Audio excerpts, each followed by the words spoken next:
इसके बिहाफ पे हमने अभी एक श्लोक श्रीमद् भागवतम से लिया था। 10, 14, 8। ठीक है, याद है श्लोक या भूल गए?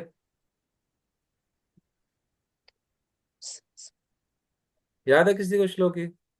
तत्यनुकंपासु समीक्षमाणा भुंजाने वातम कृप विपाकम। याद है प्रभु जी। ठीक कल है। भी कराया था आपने ये। हाँ हाँ, कल भी कराया था ये वाला श्लोक ना। तो इसको आगे करते हैं हम। ये लास्ट पैराग्राफ बचा है। निष्ठावान भक्त भगवत धाम जाने के लिए इच्छुक रहता है, इसलिए वह खुशी खुशी भगवान के दयापूर्ण दंड को स्वीकार करता है, और वह मन, वचन तथा कर्म से भगवान को आदर देता है। जो निष्ठावान भक्त होता है वो भगवान पे पूरी तरह से निर्भर होता है। और वो वो एक, कोई भी प्रेमी है तो अपने प्रियतम, कोई प्रियतम है अपनी प्रेमिका के पास जाने के लिए इच्छुक रहता है। ऐसे ही हमें भी लालसा रहनी चाहिए कि हम भगवान के धाम वापस चले जाएं। भगवान के धाम हमें ये इसलिए नहीं जाना क्योंकि हम यहाँ पे बहुत सारे कष्ट हैं, उनसे बचने के लिए जाना है, नहीं। हमें भगवान की लीलाओं में पार्टिसिपेट करने के लिए, भगवान की सेवा करने के लिए, प्रत्यक्ष सेवा करने के लिए हमें भगवान के धाम जाने के लिए इच्छुक रहना चाहिए।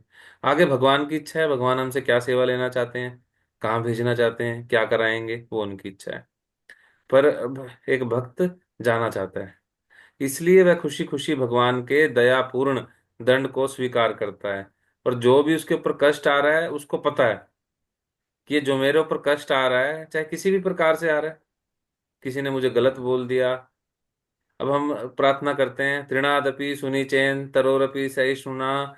हे चैतन्य महाप्रभु, हे भगवान श्री कृष्ण, मुझे तिनके से भी अधिक अपने आप को नीच मानना है, मैं नीच मानता हूँ। मुझे नीच बनाइए, मुझे विनम्र बनाइए।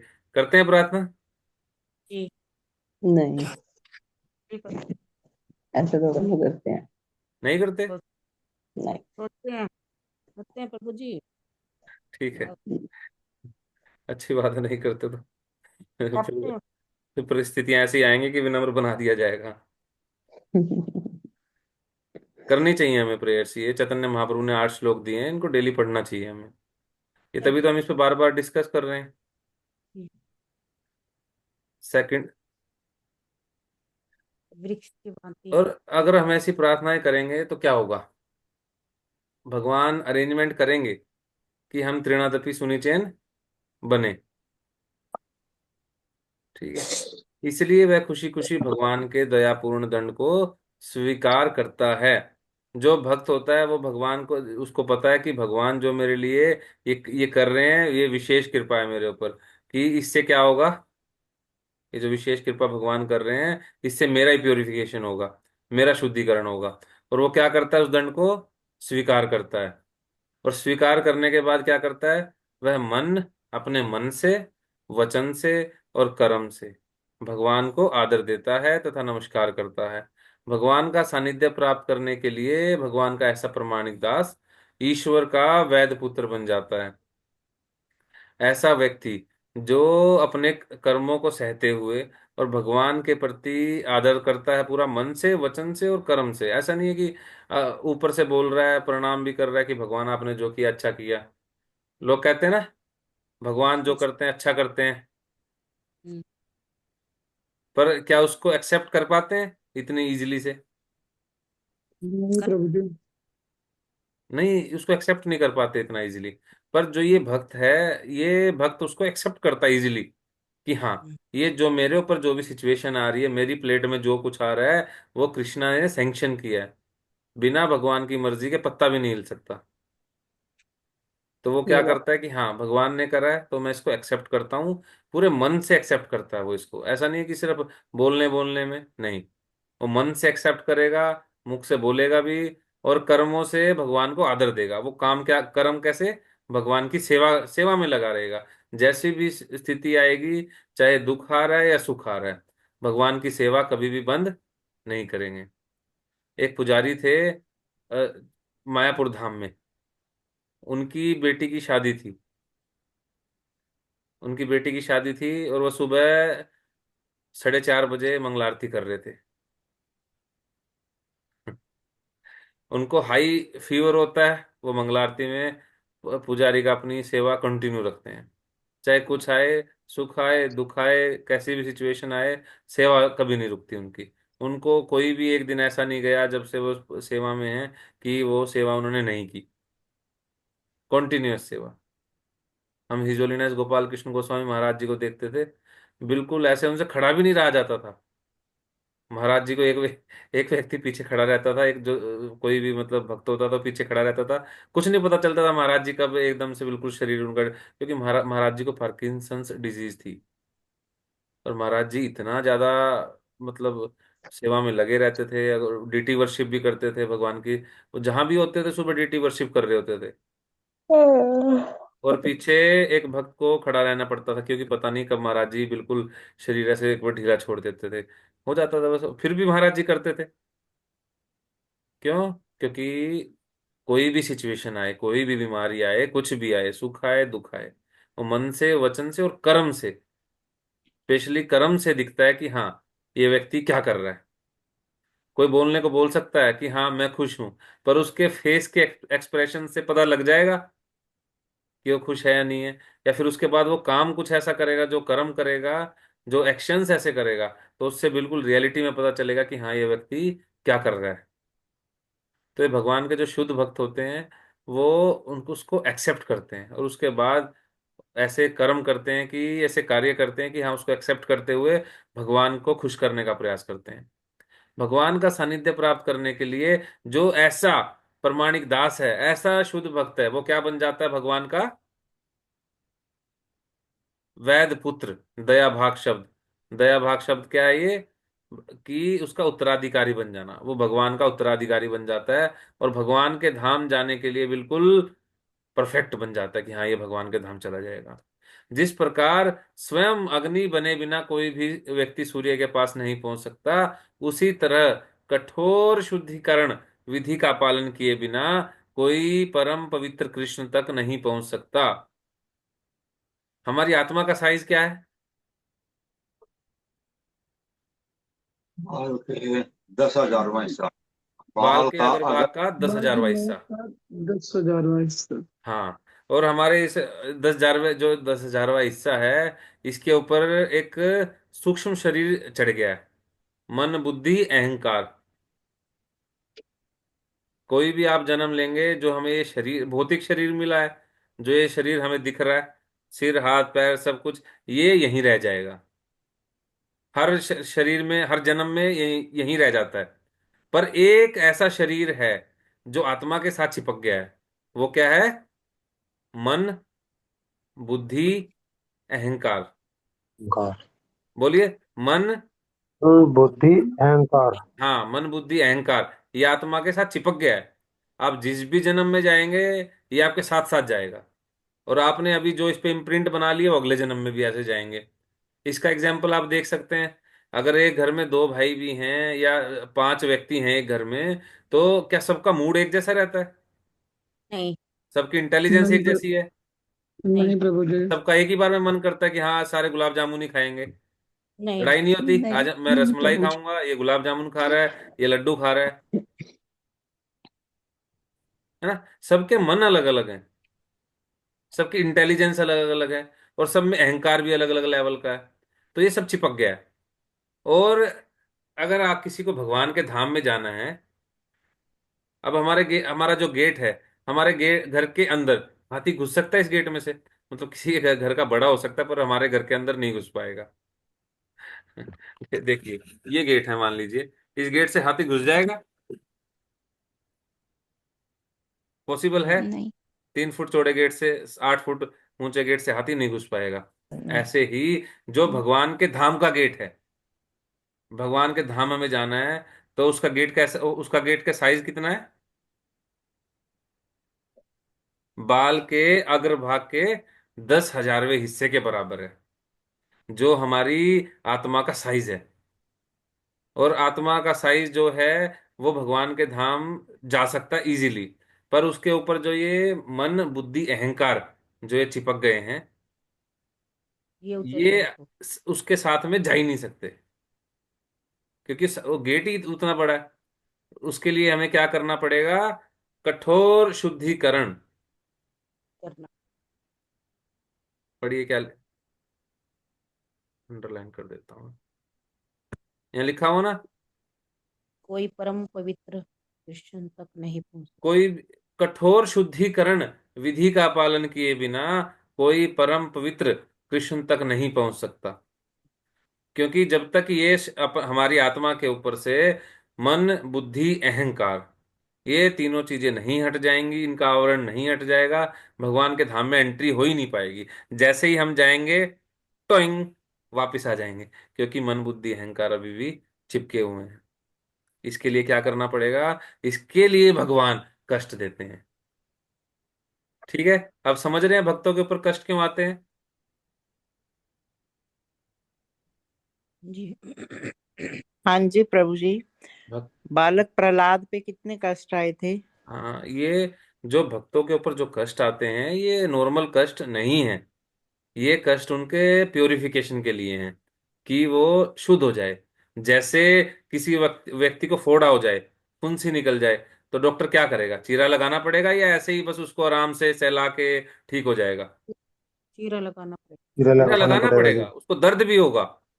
पर जैसे ही वो थोड़ा टाइम बाद देखेगा, अरे वाह, आनंद आ गया, है ना। एक थोड़ा सा पेन होगा, थोड़ा उसको कुछ दिन सहना पड़ेगा, पर उसके बाद परमानेंट रिलीफ मिल जाएगा उस फोड़े से।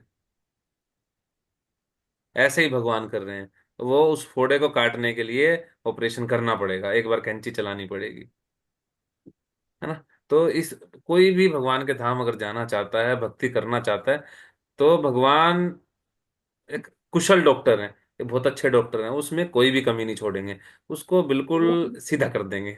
भगवान उस कुम्हार की तरह हैं जो एक हाथ अंदर रखते हैं मटके के, और एक हाथ ऊपर से थप थप थपकियां मारते हैं, कि मटके की जो शेप है वो अच्छी आए, है ना। यह शुद्धिकरण भले ही कष्ट जैसा प्रतीत होता हो, किंतु यह भगवान के हाथों द्वारा किया गया उपचार है। ठीक है, ये श्लोक हम ग्रुप में भी भेज देंगे, तो आप पढ़िएगा, बहुत ही अच्छा श्लोक है। ठीक है, समझ में आया एक भक्त क्या चाहता है। कठोर शुद्धिकरण विधि। एक भक्त क्या चाहता है, अगर कष्ट आएंगे तो हम क्या कहेंगे, भगवान को मैं ही मिला, मैं तो 16 माला करता हूँ, 16 माला भी अच्छा। करता हूँ, इतनी हियरिंग कर रहा हूँ, रीडिंग कर रहा हूँ, फिर मेरे ऊपर इतने कष्ट आ गए। ठीक है, भगवान हमें शुद्ध हाँ, भगवान के हम, शुद्ध भगत बनने के लिए करते हैं ना। हाँ, भगवान के हमें भक्ति करने का प्रयास करना चाहिए। जैसी भी स्थिति आएगी, हम अपने मन से, वाणी से और कर्मों से भगवान की सेवा में लगे रहेंगे। ठीक है, और आज क्या विशेष दिन है। और श्रीला बाबा जगन्नाथ दास का आविर्भाव दिवस है। श्रील जगन्नाथ दास बाबा जी महाराज जी का आज तिरुभाव दिवस है शायद, एक मिनट रुकिए। हाँ जी, अपीयरेंस डे। डिसपीरियंस है। मेरे ख्याल से तो तिरोभाव डिसअपीयरेंस डे है, तिरुभाव। से ठीक है। और जो ये शुद्ध भक्त होते हैं, इनके ना आविर्भाव में और तिरुभाव में कोई फर्क नहीं होता, दोनों एक ही बराबर है, इनका आना और जाना। बल्कि जब ये जाते हैं वो ज्यादा ज्यादा महत्वपूर्ण होता है, क्योंकि जब इनका जन्म होता है तब इनके बारे में इतना कोई नहीं जानता है ना, ये एक नॉर्मल बच्चे की तरह ही पैदा होते हैं। पर जब जब ये तिरोभाव होता है, जब शरीर छोड़ते हैं, तब सबको पता होता है कि हाँ, ये कितने बड़े शुद्ध भक्त थे, है ना। अभी गोपाल कृष्ण गोस्वामी महाराज जी जब जब उन्होंने शरीर छोड़ा, वृंदावन में लोग कहते हैं हमने इतनी भीड़ कभी नहीं देखी थी। मैं खुद वहां पे था, बिल्कुल ऐसे पैर रखने की जगह नहीं थी, बहुत बुरा हाल था, बहुत बुरा हाल था महाराज जी की, सही में।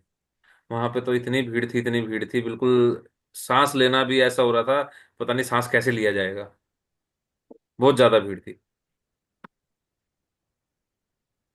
जब महाराज जी को समाधि दी गई। ठीक है, जगन्नाथ दास बाबा जी महाराज कौन है, बताइए, कौन है जगन्नाथ दास बाबा जी महाराज, कौन बताएगा।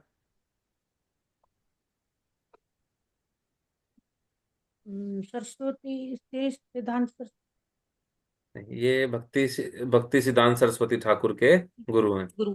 गुरु परंपरा में देखिए ना, गुरु परंपरा में जो हमारी लगी होती है नीचे, सबसे पहले हाँ। गुरुपाद जी हैं, फिर हाँ जी। भक्ति सिद्धांत सरस्वती ठाकुर हैं, फिर गौर किशोर दास बाबा जी महाराज हैं, फिर भक्ति सिद्धांत सरस्वती ठाकुर हैं, सबसे अंतिम विनोद। में जगन्नाथ दास बाबा जी महाराज हैं। ठीक है, इतनी इनकी इंपॉर्टेंस क्यों है? ये 1776 में इनका जन्म हुआ था बांग्लादेश में। पहले इंडिया में ही था वो, अब वो बांग्लादेश में चला गया है जगह। तो इनका जन्म हुआ था, फिर ये वृंदावन आके रहने लगे थे। वृंदावन में ये श्री रूप गोस्वामी के पद चिन्हों पे चल रहे थे, उनके अनुसार भक्ति कर रहे थे, राधा गोविंद जी की सेवा करते थे। तो और ये मतलब इनका बहुत नाम हो गया था भक्ति के मामले में। ये भक्ति बहुत दृढ़ता से करते थे, काफी दृढ़ता से भक्ति करते थे, उनका वृंदावन में बहुत नाम हो गया था। एक बार कोई कथा करने के लिए आया, वो कथा पैसे करके कथा वो मतलब बहुत निपुण थे भागवतम की कथा करने में, पैसे लेके वो कथा करते थे। तो उसमें जगन्नाथ दास बाबा जी महाराज नहीं गए।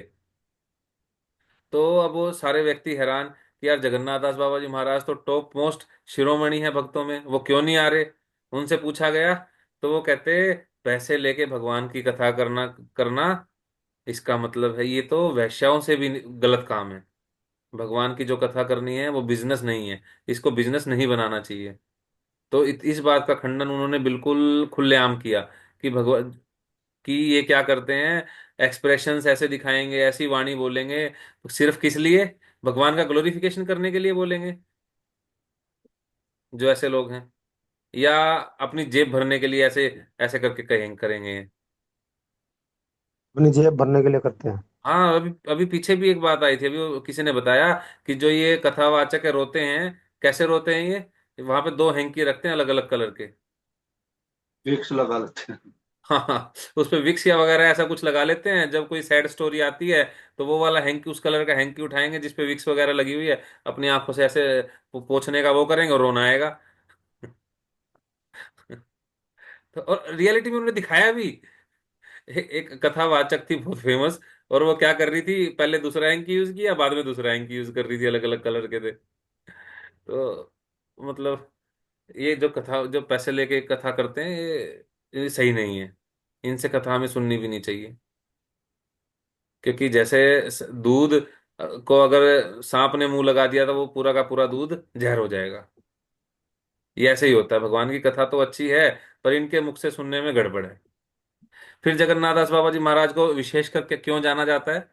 देखिए, उस टाइम में 1776 में जैसे इनका जन्म हुआ, उसके बाद भक्ति विनोद ठाकुर जी से ये मिले। तो जगन्नाथ दास बाबा जी ने उनको बोला कि आप वो स्थान ढूंढिए जहां पे चैतन्य महाप्रभु का जन्म हुआ था। क्योंकि वहां पे क्या हुआ था, बाढ़ आती रहती है, वो नवद्वीप है, वहां पे द्वीप है, नदियां हैं बहुत सारी। बाढ़ आ जाती है तो नवद्वीप जो धाम है वो 100 सालों के लिए बाढ़ के अंदर डूब गया था। अब किसी को ये नहीं पता था कि भी चैतन्य महाप्रभु का जन्म स्थान कौन सा है। तो लोगों ने क्या करना स्टार्ट किया, कहते कि हाँ हमारे यहाँ पे हुआ था जन्म। क्यों बनाते थे वो? ठीक है, फिर अगर अगर यहाँ पे जन्म हुआ था तो लोग आएंगे दर्शन करने के लिए, पैसे भी दे के जाएंगे। इसलिए लोगों ने ऐसा काम करना स्टार्ट कर दिया, बहुत कंफ्यूजन हो गई। कोई कहता था हमारे यहाँ पे हुआ था, कोई कहता हमारे यहाँ पे था, कोई कहता हमारे यहाँ पे था। तो इन्होंने भक्ति विनोद ठाकुर को बोला कि आप ढूंढिए। और भक्ति विनोद ठाकुर मैजिस्ट्रेट थे, उन्होंने सारे नक्शे वगैरह निकलवाए, सब कुछ निकलवाया। तो उन्होंने एक जगह का पता चला उन्हें कि उनका जन्म स्थान यहाँ है, इस दिशा में है, गंगा से इस दिशा में है। तो वो ढूंढने के लिए चले गए। ढूंढने के लिए चले गए तो उन्होंने देखा एक मुस्लिम की जमीन थी, और वहां पे बहुत सारी तुलसी उगी हुई थी एक ही जगह पे। उन्होंने देखा यार ये क्या चक्कर है, एक तुलसी तुलसी इतनी जगह पे उगी हुई है। तो उन्होंने पूछा किसका, पता लगाया किसका खेत है, तो एक मुस्लिम का खेत था। उस मुस्लिम से पूछा, अरे यार तुम इतनी तुलसी क्यों उगा रखी है तुमने? तो वो कहता है, बाबूजी पूछो मत, मैं खुद परेशान हूँ। मैं उसको उगाता नहीं, मैं इसको उखाड़ देता हूँ, जितना उखाड़ता हूँ उतनी ज्यादा हो जाती है ये। मैंने 10 पौधे उखाड़े, निकल के 20 आएंगे, तो मैंने उखाड़ना ही छोड़ दिया, मेरा तो पूरा खेत तुलसी से भर गया, और कुछ होता ही नहीं है इसमें, बस तुलसी तुलसी इसमें उगे जा रही है।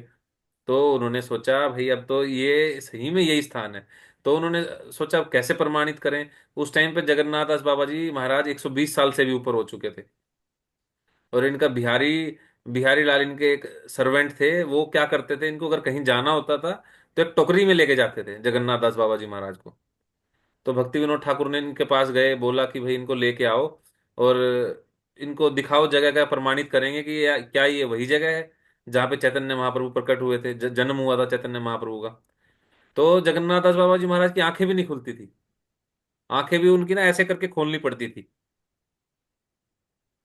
तो जैसे ही वो इस जगह पे आते हैं, तो ये जो जगन्नाथ दास बाबा जी महाराज टोकरी के अंदर बैठे हुए थे, वो सिर पे उसको लेके आते, सिर पे लेके आए थे बिहारी जी, जो इनके सर्वेंट थे। तो जगन्नाथ दास बाबा जी महाराज वहां पे जैसे ही आए, उस टोकरी से उछल के नीचे कूद गए और कीर्तन करने लगे भावावेश में, जय गौरांगा गौरांगा गौरांगा गौरांगा, कि यही वो जगह है जहां पे चैतन्य महाप्रभु का जन्म हुआ था। हरि बोल। ये जगन्नाथ दास बाबा हरे जी महाराज ही थे जिन्होंने चैतन्य महाप्रभु की जन्मभूमि को ढूंढा था, वरना बहुत कंफ्यूजन हो रखी थी। ठीक है। तो आज फास्ट भी रहेगा 12 बजे तक, वैष्णव फास्ट रहेगा आज। जगन्नाथ बाबा जी इसमें शो तो नहीं कर रहा, मैं चेक करता हूँ कि फास्ट है या नहीं है। अगर होगा तो मैं ग्रुप पे डाल दूंगा। ठीक है, इस पे नहीं लिखा हुआ फास्ट। ठीक है, कल लिखा हुआ आया था। कल लिखा हुआ आया था, हाँ जी।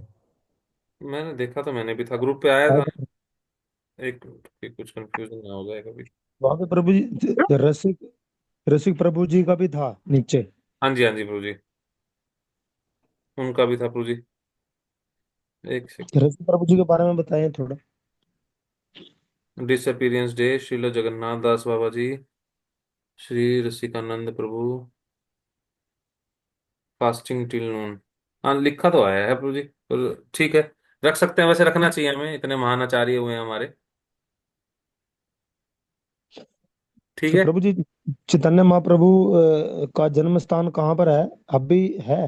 हाँ हाँ बिल्कुल है, मैं भी गया था मायापुर में, मैं फोटो शेयर कर दूंगा, मेरे पास होंगी। ठीक है, वहां पे अभी भी है, नीम का पेड़ है। मायापुर कहाँ पर है प्रभु जी?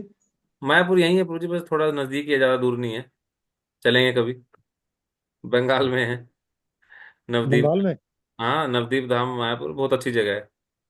वहां से आप वृंदावन जाते हैं तो आने का मन करता है, नहीं प्रभु जी। तो मायापुर चले गए, वहां से तो बिल्कुल ही मन नहीं करेगा आने का।